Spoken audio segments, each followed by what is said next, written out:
A time comes in the life of every race when people are driven by echoes of the past to chart a course for an exalted future. Africa is at this threshold, as major actors in the Africa arena plot a renaissance towards common destiny. Let's pedal across the streams of yesterday, from the backstreets of Africa to the defining roles of policymakers, the political realities of the African nation, balance of power, and a strive to sustain national interest and identity. Join us on Network Africa on Channels Television. Network Africa. Why is there such clamor to be recognized based on sexual preference? What's the war in South Sudan all about? Politics? Or is it about ethnicity?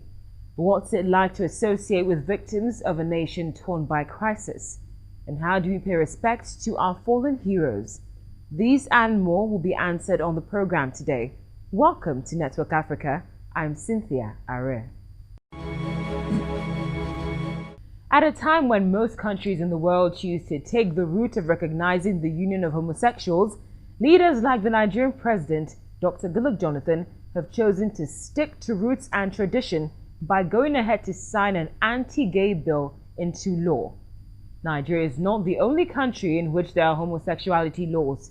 In the African continent alone, 37 countries, including Algeria, Botswana, and Zimbabwe, have homosexuality laws in place.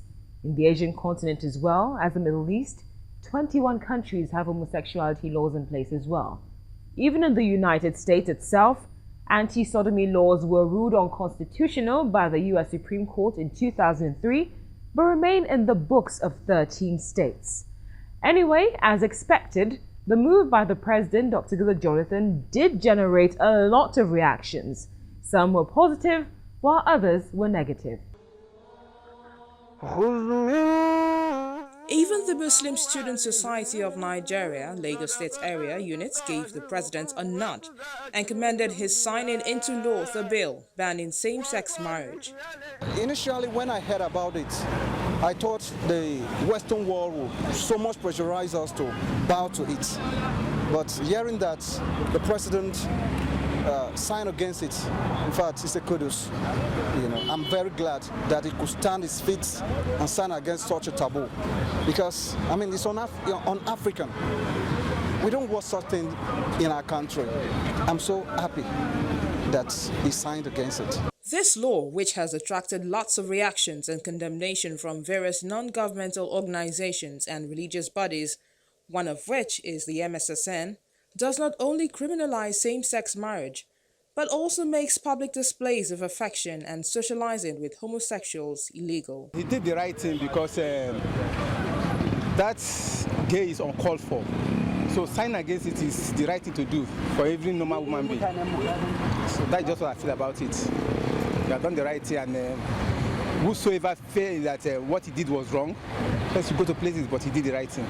The United Kingdom also appears to have high regard for territorial laws, as Britain will increase aid to Nigeria this year despite the new law. David Cameron warned last year the UK would review its massive aid program if the country pressed ahead with legislation that includes a 10-year jail sentence for gay men holding hands in public. I'm a big believer in marriage. It helps people to commit to each other, and I think that that's why gay people should be able to get married too. And in the end, that's what this is about, saying this is a great institution, don't stop gay people getting married, allow them to do that, and society will be stronger as a result. So I respect the opinions of others, but this is a good step forward for our country, and I'm proud that this government's taking it.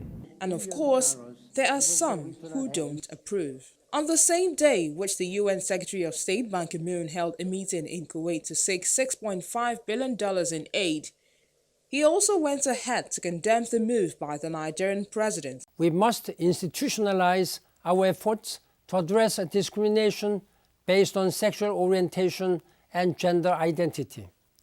We need public education to change popular attitudes.